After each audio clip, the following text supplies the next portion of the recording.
Okay, so we're here with the very last module now, so how to tap into flow states with anchors and triggers. And we're going to start this conversation by talking about the fact that we all carry baggage. And I love working with professional golfers, and I love working with golfers double digits who want to get themselves down to single digits, or down to scratch. And the truth is that the average golfer carries a lot more than a bag of clubs onto the golf course. They carry the memory of all the bad shots, the shanks and missed putts with them.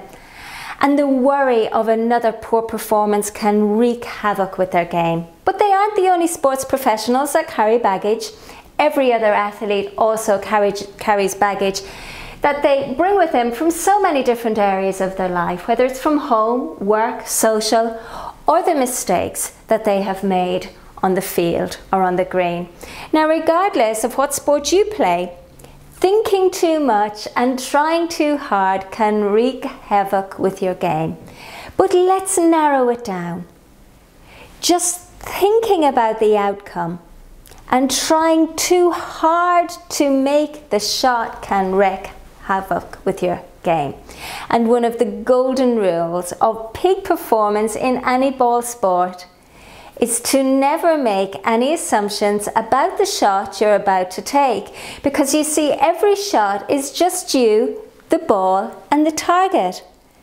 Any other meaning you add to the shot will just take you out of the zone. And this means that if you want to access peak performance states, if you want to get into flow, you can't put mental pressure on yourself, telling yourself that you need this or that you'll have failed if you don't get it or you let the side down.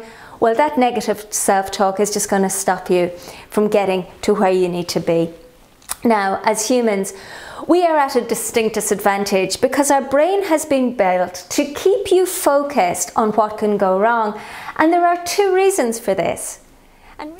Now, reason number one is that evolutionary survival means that our brains are like Teflon and Velcro.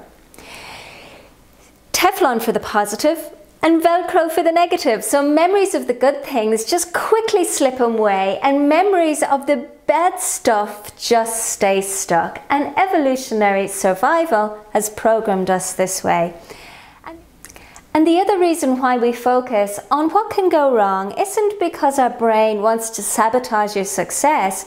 It's because your brain wants to keep you in the comfort zone.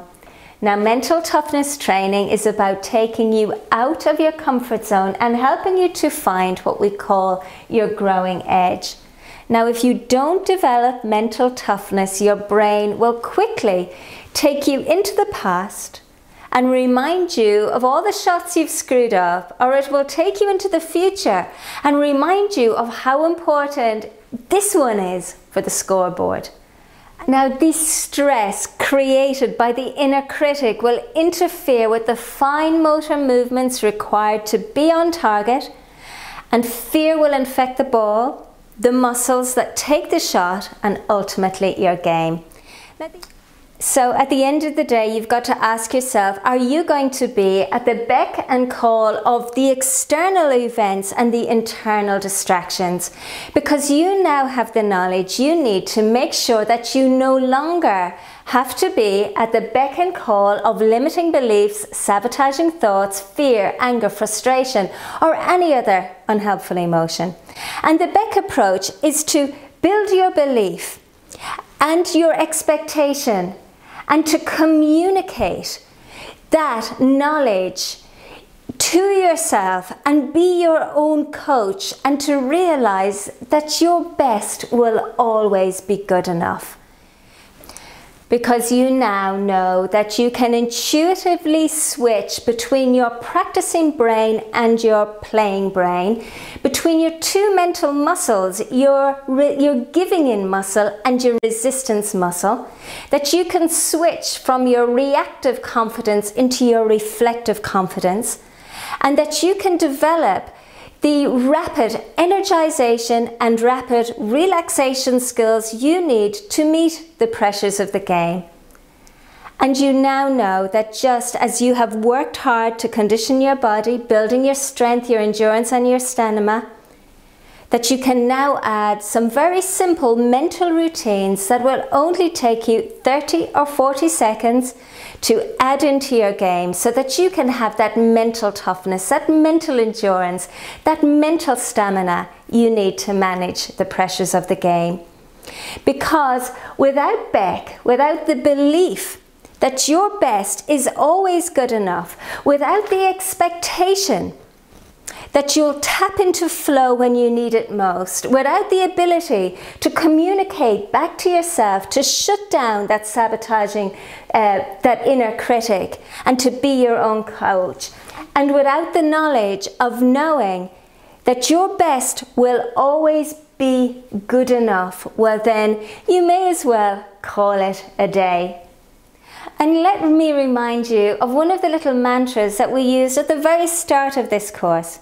You know, to consistently access peak performance states and to manage the pressures of the game, well then you need to believe in your abilities. You need to give yourself the mental toughness you need so that you can experience a flow of uninterrupted concentration. And you need to learn how to exercise control over your emotions, over your thoughts, and over your physical tension. And you need to feel an inner sense of calm and mental relaxation. And also, you need to accept that you don't have full control over external events, but you do have full control over the process and how you feel. And you need to give yourself the freedom, the emotional, the mental freedom that comes from mind coaching to become fully absorbed in the activity. And you know, in all my years of working as a coach and a therapist, I've come to accept that there are two kinds of people in the world. You know, there are those people who resist change, and there are those people who move with the times and who take full responsibility for their own future and their own success. And I'm guessing that you've already made up your mind. But the way that I see it is that you've got three choices. Number one, you can do nothing and you can stay where you are and you can accept the current situation. And you can continue to work on your physical conditioning and you can pick up a few mental conditioning tips wherever you go. But ultimately, ignoring that sport is a mental game as well as a physical game. Or number two, you can take the DIY approach. You can do your research, you can study and take courses in positive psychology and mindfulness-based stress reduction and cognitive behavioral therapy and strategic hypnotherapy, and you can spend hundreds and thousands of euros and waste your time trying to figure it all out for yourself. Or you could give this a try and you could work it alongside what you're already doing and see how much further it will take you. And if you need that extra dose of motivation, ask yourself this. How would you feel if your competitors got this invisible edge?